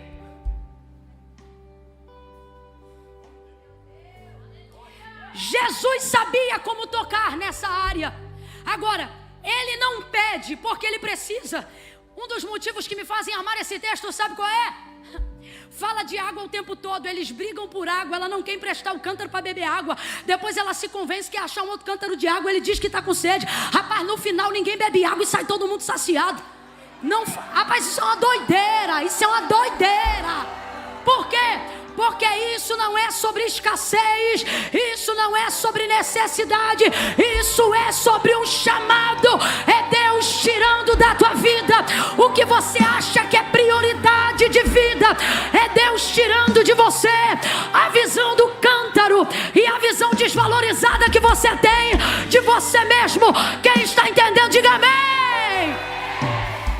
Essa mulher é desvalorizada na própria concepção dela. Você não é pobre quando não tem uma casa para morar. Você não é pobre quando não tem um carro para andar. Você não é pobre quando não tem dinheiro na conta. Isso tudo fala sobre os estágios da vida. Eu não sou pobre, mas já não tive dinheiro. Eu já não sou pobre, mas não tive já 85 centavos de passagem. Eu não sou... Você está entendendo? São estágios. Estágios. E se um momento eu deixar de ter, não vou deixar de ser quem sou por causa do que não tenho agora. Porque a identidade que Cristo imprimiu em mim não pode ser expelida de mim por circunstância temporária alguma. O resgate de valor acontece na mente e no coração. Quando Jesus te valoriza, ninguém mais te escraviza, ninguém mais te desvaloriza, ninguém mais te desmerece. Só que ela não está ainda nessa mentalidade. Qual é o lance dela? Desvalorizada. Ela está tendo que mudar a vida dela inteira para pegar água no momento mais quente do dia, só para não ter que olhar com ninguém. acusando ela pelos pecados dos quais ela não pode se defender, porque está errada mesmo. Mas me parece que ela quer se consertar. E como é que ela sabe? Como é que a gente sabe disso? Porque quando Jesus confronta o pecado dela, ela diz: aonde você deve adorar? No templo ou no monte? Ela está dizendo, sabe o quê? Adorar aqui não é cantar hino, nem dar glória a Deus e aleluia, não. Adorar aqui é cumprir a lei mosaica. Quando você quiser ou render graça ou pedir perdão por um pecado, vá ao sacerdote, se apresente e leve uma oferta. Então entenda, se o texto fosse traduzido para a nossa cultura e não só para a nossa língua, o texto diria o seguinte: o que ela estaria dizendo é: aonde eu levo uma oferta para a expiação desse pecado. Aí é a hora que ela diz: no templo ou no monte? E é a hora que Jesus confronta a sonsice dela. Tu sabes que a salvação vem dos judeus. O que isso significa? Se você precisa de perdão legítimo para um arrependimento legítimo, deve levar uma oferta legítima a um sacerdote legítimo dentro de um templo legítimo. Isso não tem em Samaria, isso só tem em... Mas ela pode entrar em Jerusalém? Então olha o que ela está perguntando. E aqui você vê que ela queria o tempo todo perdão, mas não sabe como. Eu não tenho problema em reconhecer. Eu só não sei quem vai reconhecer que eu reconheci. Porque qual é o lance dela? No templo eu não entro e no monte Deus não recebe. Então assim, eu até quero sair disso aqui. Só que ninguém me dá um caminho. Então ela queria. Só que veja como Jesus precisa organizar o padrão de moralidade dela. E é aqui que a gente vê que o problema não é moral e nem caráter. Olhe para cá. É mentalidade. Como sendo tu judeu, pede de beber a mim que sou mulher samaritana. Ah, vá se lavar. Teu problema desde quando é falar com o judeu? Problema nenhum. Se esse judeu chegasse com a chave de uma fonte, de uma fazenda, e dissesse: olha mulher, Deus mandou eu te entregar lá, e dizer: meu Deus, é de Deus. Igualzinho a gente. Se eu pego a chave do meu carro, escolho alguém aqui dentro agora e vou em direção a essa pessoa e digo, segurando a chave na mão: filho, você já entra assim, meu Deus. Deus mandou te dar. Você diz: é de Deus. Aleluia. Agora, vai eu no mesmo entusiasmo dizer: irmão, em todo momento que eu te olhava, eu vi o irmão colocando na minha mão. Meu irmão, pode marchar, pode plantar bananeira. E eu vi o irmão botando a chave da Land Rover. Ah, tem alguém aqui que tem Land Rover? Tem? Me mostra onde está que eu vou marchar na frente desse irmão hoje. Meu Deus, irmão, a todo momento. É ruim, hein, meu irmão? Pode marchar, pode... A gente, por mais crente que seja, vai olhar e vai dizer: irmão, eu não senti nada não, eu vou orar. Se Deus confirmar. Gente, eu estou mentindo, gente. Vamos jogar limpo nessa noite, eu estou mentindo.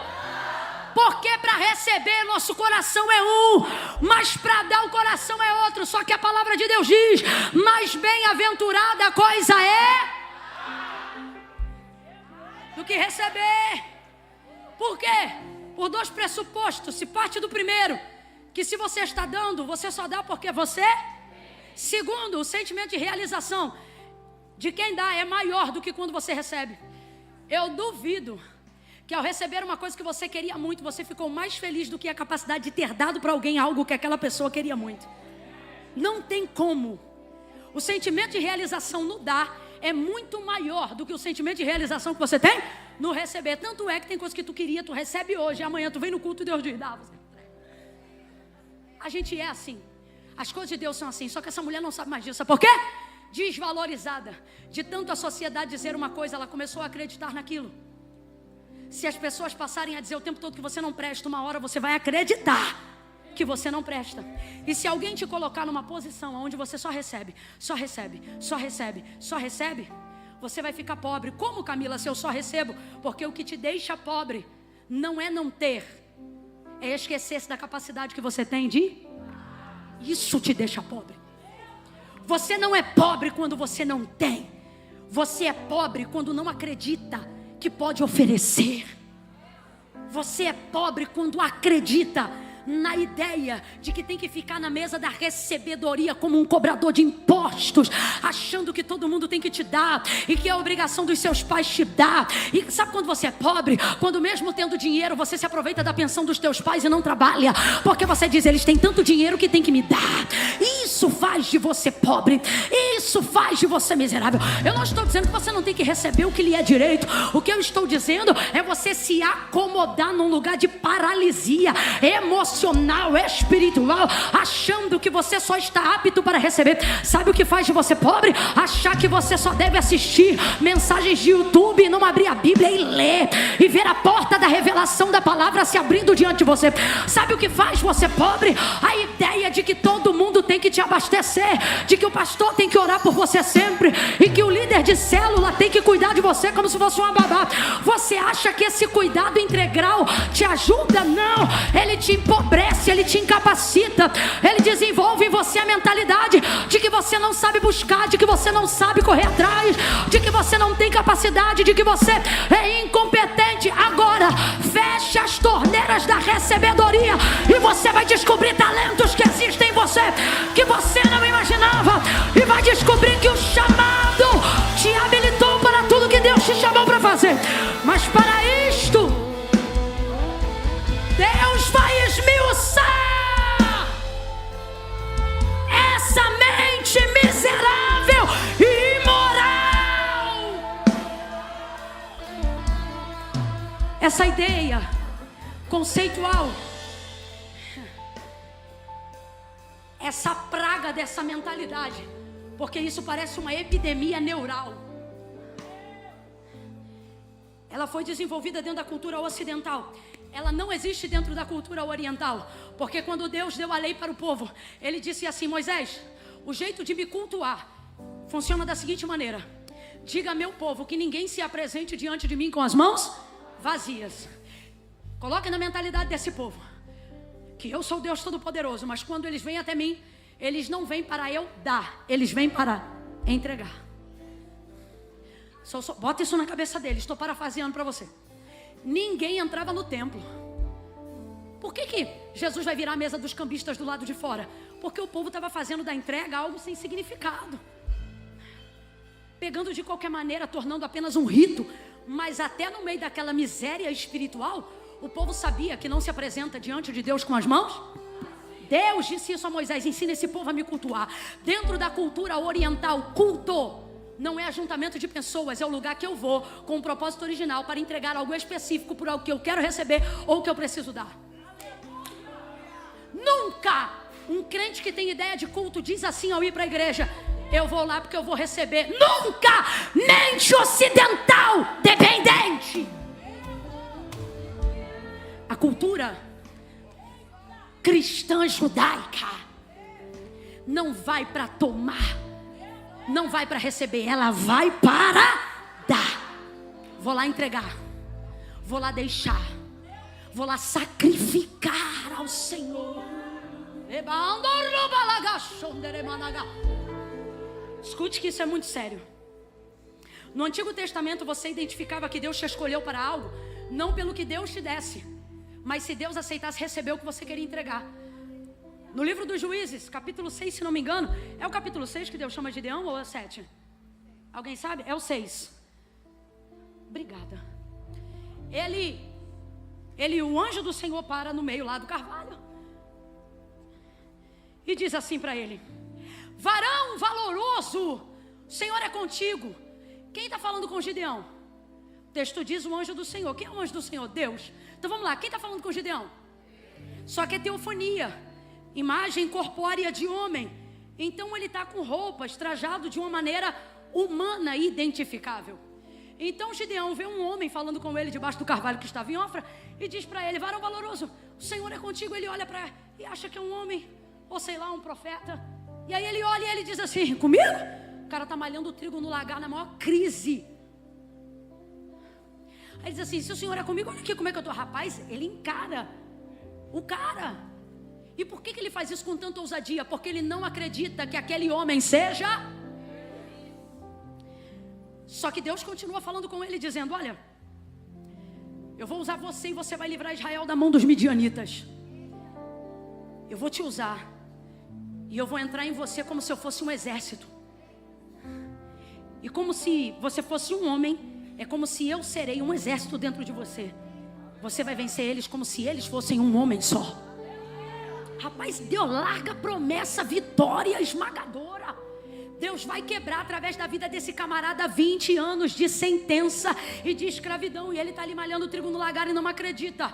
E aí Deus continua dizendo, aí como Deus não para de falar com ele, e ele quer que aquela conversa acabe, ele diz assim, como quem confronta, fica-te aqui.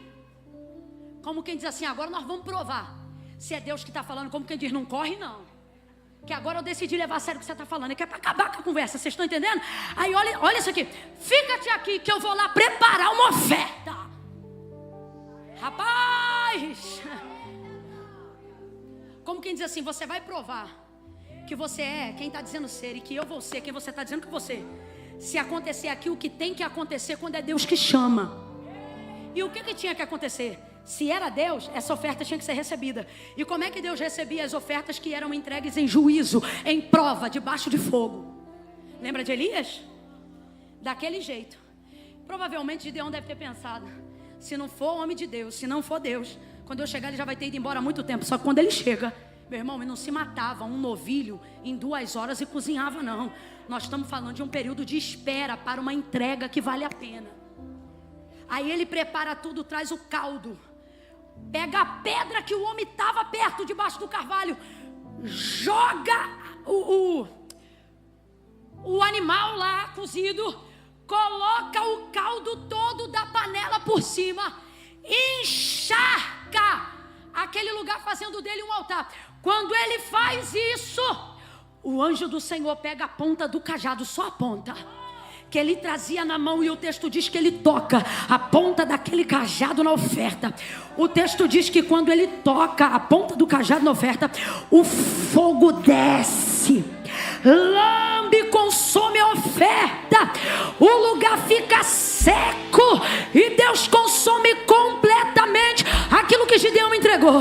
Quando Gideão vê aquilo, aí ele tem noção de que é o Senhor que está chamando ele. Aí ele começa a dizer, ai meu Senhor. Você sabe que expressão é essa? É a expressão que o judeu usa quando ele acha que vai morrer. Ele diz, ai. Lembra quando Jacó achou que estava dormindo numa pedra, mas era um altar, e ele viu uma escada que ligava o céu e a terra, e os anjos de Deus que subiam e desciam. Como é que ele acordou? Ai, porque esse lugar é a casa de Deus. Deus está aqui, eu não sabia. Gideão vai fazer a mesma coisa. Ai, meu Senhor, eu não sabia. Ai de mim.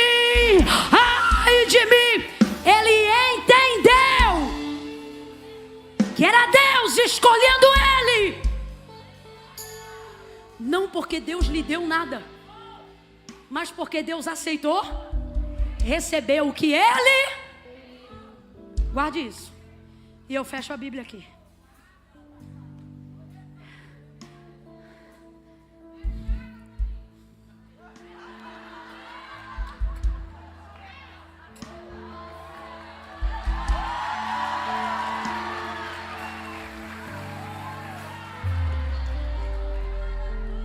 Estou parecendo o texto, fala de água, não bebe um gole d'água. Irmãos,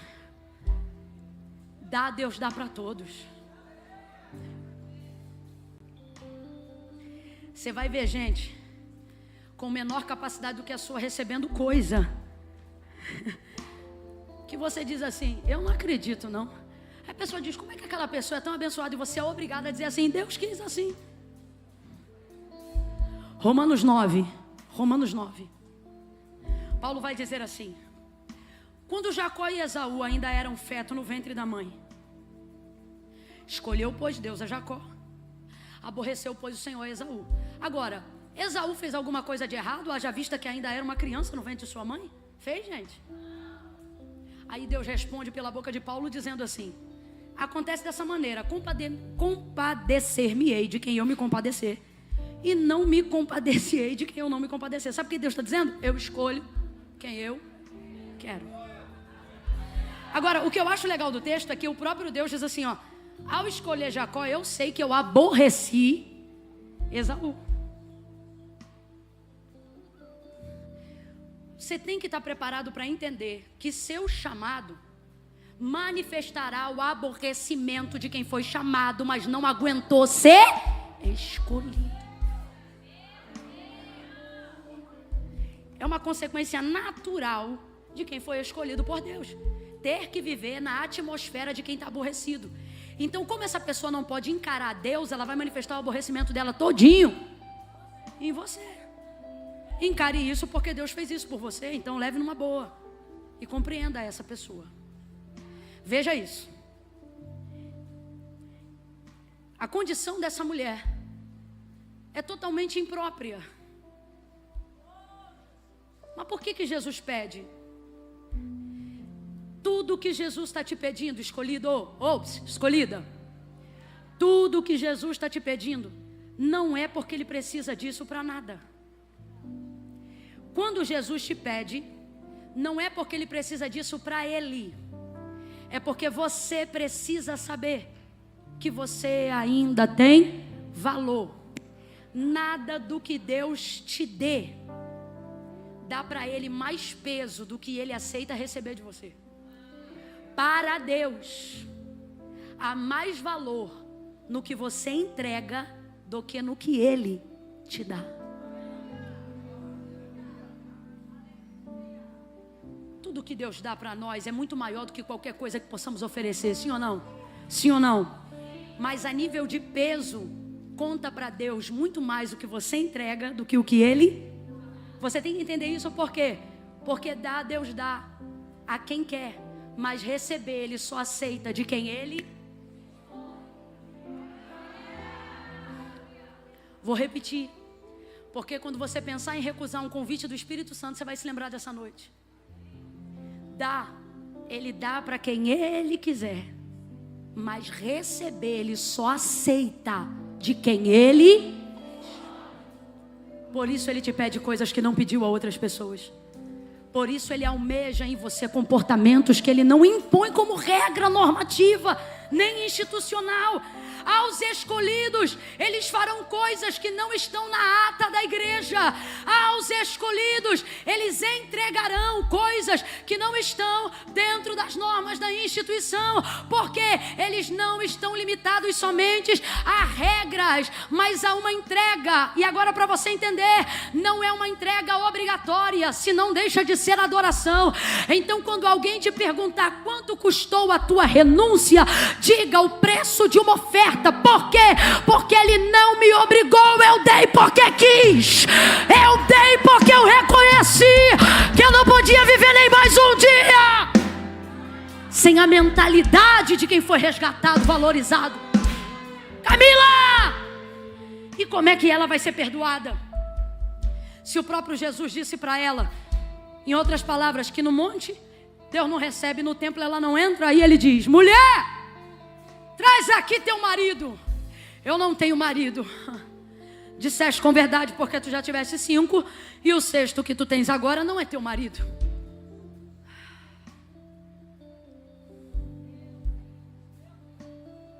Gente, ele sabia ou não sabia que ela não tinha marido?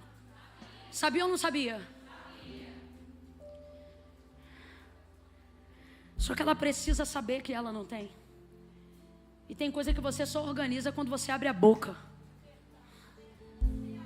Pode perguntar aí para qualquer terapeuta. Tem coisa sua que Deus nem quer. Vamos falar? A água que Ele pediu, Ele bebeu? E você aí amarrado com o que Ele está pedindo, Ele nem quer. O Isaac de Abraão que Ele pediu, Ele tomou? Quando Deus pede Isaac, Ele não quer Isaac. Quem Ele quer? Quando Jesus pede água, Ele não quer água. Quem Ele quer? Você está entendendo que o que Ele está pedindo não é para pegar o que Ele quer? Porque quem Ele quer? Você entrega logo. Porque quando você entregar, Ele vai deixar de querer na hora o que Ele disse que queria. Porque o que Ele quer é você. Ela não entrega, resiste, traz teu marido, agora eu aceito. Porque o coração muda. Quando é para receber, quando é para dar. Aí Ele diz: traz teu marido. Eu não tenho marido. Disseste bem. Foi bonito o que ela admitiu? Mas foi verdade. Porque para Deus a beleza está naquilo que é verdadeiro. E não naquilo que parece ser. Deus está mandando eu dizer para alguém aqui: acabe com a farsa, que eu acabo com a cadeia emocional. Acabe com a farsa e eu vou te mostrar que eu sou melhor do que todos os homens que você conheceu até hoje. Quando ela acaba com a farsa, vem a parte da entrega. No templo ou no monte? No templo você não entra, no monte é Deus que não recebe. E agora? Ele diz: mulher, creia. Chegou a hora. Chegou a hora. Quando ele diz que ela não tem marido, ela diz: vejo que as profetas, ele é mais. Aí ela responde ele assim como quem diz: eu também conheço da Bíblia, estou trazendo para a nossa cultura. Aí ela diz assim: o Messias vem, e quando ele vier, ele vai ensinar a gente. O que ela está dizendo? Quando o Messias vier, ele vai dar um jeito de dizer como é que a gente vai ser perdoado. Quando o Messias vier, ele vai dar um jeito de mostrar que samaritano também pode ser perdoado. Aí ela se gaba que ela conhece a palavra do Messias. O Messias vem, e quando ele vier, ele vai me ensinar essas coisas. Aí ele diz: mulher, sou eu que falo contigo. Oh meu Deus! A gente acredita que Deus faz na vida de todo mundo. A gente acredita que Deus chama todo mundo. Até que Deus nos chama e deixa a gente chocado, porque a gente passa a vida inteira dizendo que para ser chamado o pastor é melhor, para ser chamado o pregador é melhor. Só que nessa noite ele está conversando contigo no poço e ele está dizendo: eu vim chamar você, eu vim falar com você. Sou eu mesmo que falo contigo. Sou eu mesmo. É a primeira vez na noite, eu não te pedi isso nenhuma vez, mas agora eu estou pedindo: levanta a mão direita o mais alto que você puder. Coloca a esquerda na mesma altura. Quando eu disser 3, impõe a mão no ombro do teu irmão e você vai dizer para ele: é ele mesmo que fala contigo agora. É ele mesmo que fala contigo agora. É 1, é 2, libere essa unção. 3, é ele mesmo que fala contigo agora. Ele te chama agora, te levanta agora, te perdoa agora, te restaura agora, ele te lava agora, ele te enche agora, ele te valoriza agora, agora, agora, agora mesmo.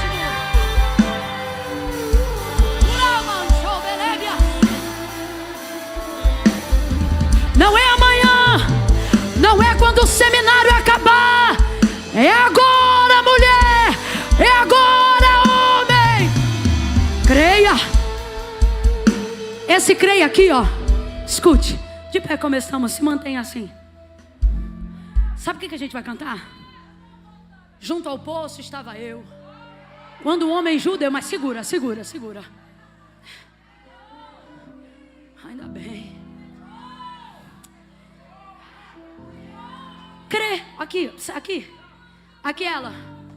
O Messias vem, a esperança daquela mulher intacta, mesmo no meio do pecado. Mesmo no meio do pecado. Olha a esperança daquela mulher guardando o futuro dela, Mísia. Você sabe por quê, irmão? Eu não nasci na igreja, não. Eu ia para a igreja com a roupa do baile funk, porque quando o culto acabava era para o baile que eu voltava. Enquanto todo mundo me julgava, acredite se quiser ou não, no meu coração eu queria uma saída para aquilo. Eu queria viver uma vida com Cristo. É por isso que eu entendo essa samaritana. Talvez você está aqui, nasceu na igreja e esteja passando por um período de religiosidade, e quem está te esmagando é a tua reputação. Porque no final sempre quem esmaga a gente é a nossa reputação. Para quem já é crente, é a reputação boa que você tem que manter, mesmo sendo um sepulcro caiado.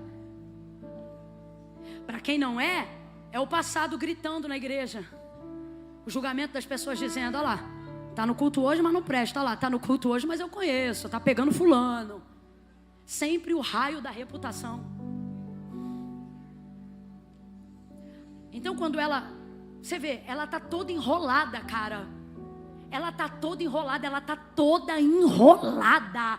Ela está em trevas, ela tá no limbo, ela tá no rolo, ela tá no sanhaço. Mano, ela tá mal.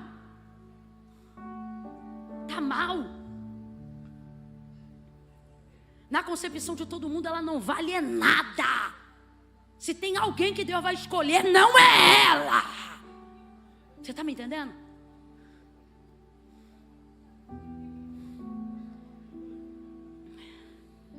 Aí Jesus escolhe ela, vê que ela é uma chave.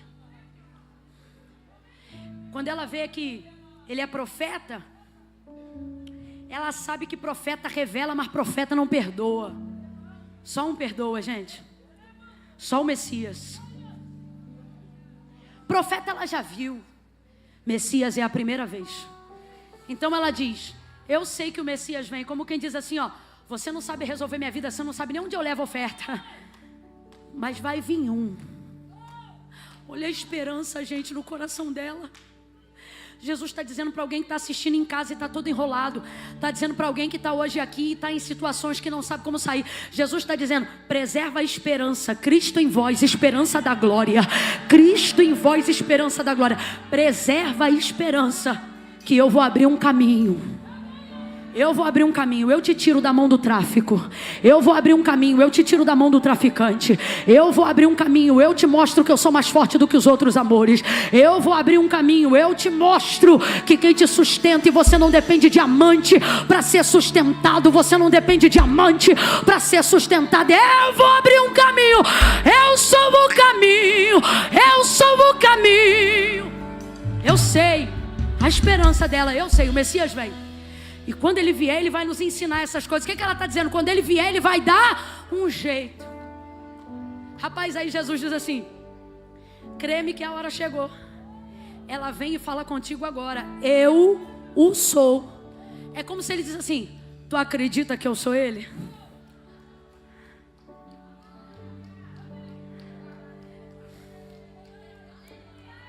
Vamos falar a verdade? É difícil acreditar, é ou não é? É difícil acreditar que o Messias veio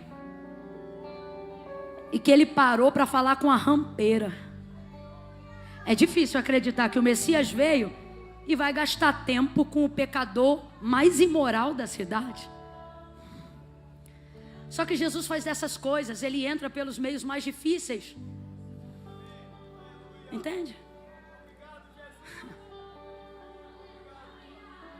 Eu sei que o Messias vem e quando ele vier, ele vai nos ensinar isso aí, ó, chegou. Sou eu que falo contigo agora. E agora? Faz assim comigo, e agora? E agora? Ela fica nessa situação, e agora? E agora não precisa fazer mais nada não. Por quê? Porque você confessou o pecado, demonstrou arrependimento. Tá, mas e a oferta para a expiação desse pecado? Como é que vai ser? Vai ser assim, ó, preste atenção, porque a oferta já está aqui, ó. Você que estava achando que eu ia terminar com oferta, você que acha que adora a Deus, mas ainda está preso em mamon, fique calmo que agora você vai se acalmar. Ó! Você precisa de um sacerdote. Não, ele não é um sacerdote. Ele é o sumo sacerdote. O que ela precisava, ele não só tinha, como ele era além do que ela precisava. Então vamos lá, ó. Ela precisava de um sacerdote, de acordo com a palavra, ele é o sumo sacerdote. Quem é o sumo sacerdote? O sacerdote dos sacerdotes. Então ela precisa de um sacerdote, ela está conversando com o sumo. Ela precisa de um cordeiro. Ela precisa de uma oferta. João Batista dizia: eis aí o Cordeiro de Deus que tira o pecado do mundo.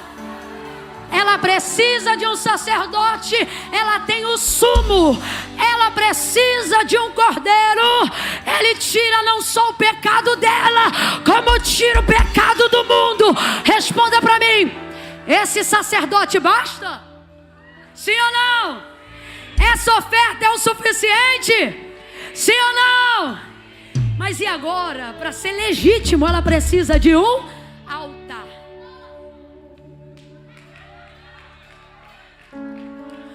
O nome memorial do testemunho do nosso Deus está amarrado na terceira geração patriarcal de Abraão. Nosso Deus é o Deus de... O texto diz que Jesus chega e cansado da viagem, e eu tenho que falar isso aqui, porque ele podia estar em pé ali do lado, mas se ele é oferta... O texto diz que ele, cansado da viagem, chegou e... Porque oferta, para ser oferta, tu tem que deitar ela no altar. Ela tem que ir para o altar. Jesus está cansado, ele chega e senta. Veja, essa mulher está vindo ainda cheia de sequelas, cheia de traumas. Só que eu quero que você entenda que desde a hora que ele chegou e sentou, ela já estava perdoada. Desde a hora que ele chegou e sentou, ela já estava alcançada. Desde a hora que ele... É igual você. Você ainda não viu, ainda não conheceu, mas o sacrifício na cruz já foi entregue. Ele está dizendo, para todo pecado que você não sabe que vai cometer, eu já te perdoei. Para todo erro que você já cometeu e ainda não confessou, confessa, porque eu já tenho um perdão pronto para tudo aquilo que tentaram impregnar em você. Ela precisa de um sacerdote, ele é o sumo. Ela precisa de uma oferta, ele é o cordeiro. Ela precisa de um altar, ele está sentado no poço que era de Jacó. Isto não é um poço, isto é ele não é apenas uma pessoa, ele é a oferta. Ele não é apenas um sacerdote, ele é o sumo. Está perdoado ou não está? Está liberado ou não está? Naquela conversa, enquanto ele está sentado, ela está liberada, ela está perdoada. E é um perdão legítimo. É uma oferta legítima. Em cima de um altar, ele deu um jeito ou não deu? Ele deu um jeito ou não deu? Sociedade vai querer formatar a sua cabeça. O sistema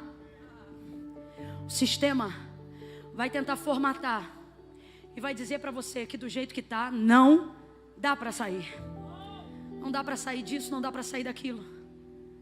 Só que o Senhor está dizendo, para tudo isso eu já dei um jeito. Eu não peço a você nenhuma oferta que a minha entrega já não tenha coberto o que você vai entregar.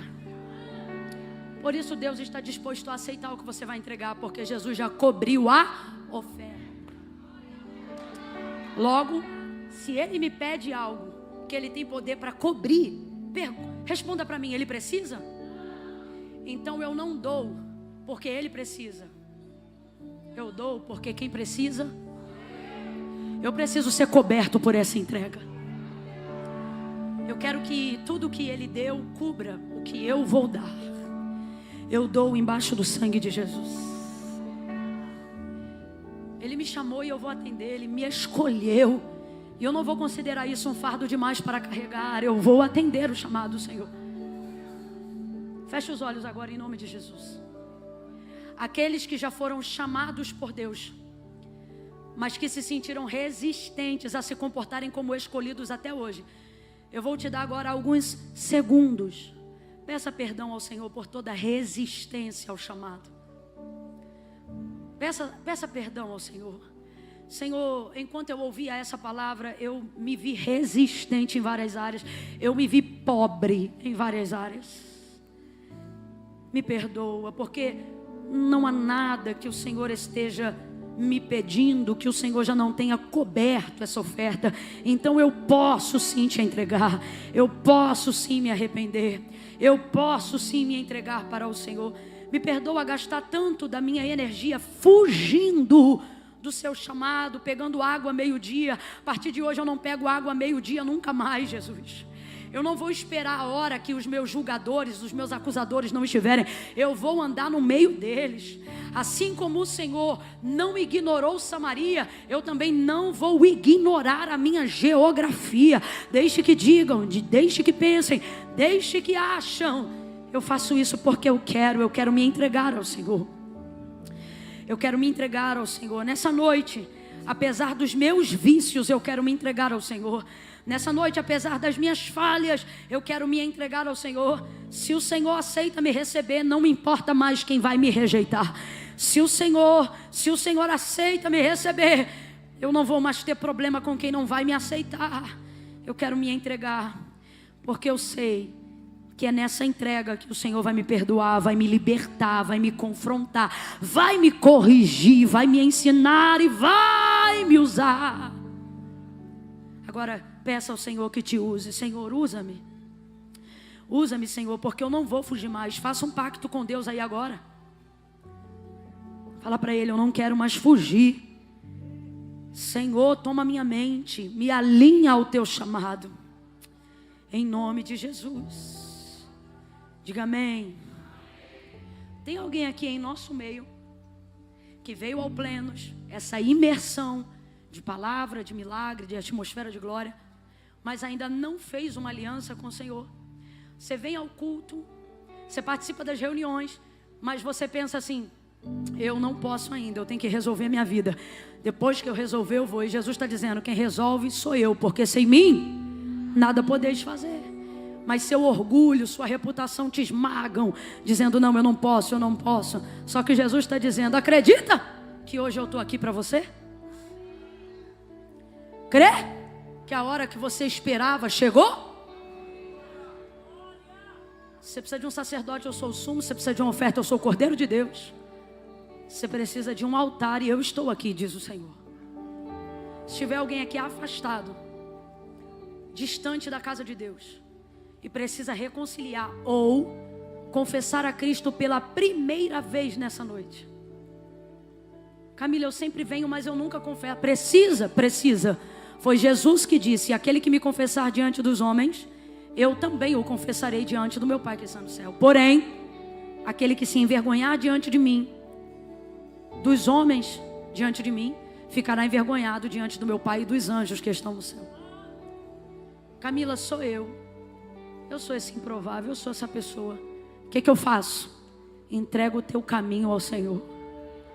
Confia nele. E o mais, você tem que confiar nele e não nas suas habilidades, porque chamado não é sobre quem foi chamado, é sobre quem chamou. Atenda o chamado do Senhor. Vou contar de 1 a 3. Se você está aqui, se você é essa pessoa que eu coloquei aqui, Camila, sou eu, é comigo que Deus está falando. Quando eu disser 3, você levanta a sua mão, que nós queremos te receber hoje aqui. Queremos te ligar para que seu nome esteja no livro da vida e os seus pecados perdoados. Eu conto 1. Camila, é apelo? Não, é convite. Apelando eu estou há mais de 1 hora. 2. Acenda umas luzes, por favor. 2,5. Camila, sou eu. Coragem. Se você está aqui e reconhece que não pode viver nem mais um dia distante. 3. Levante a sua mão que eu quero orar por você. Isso.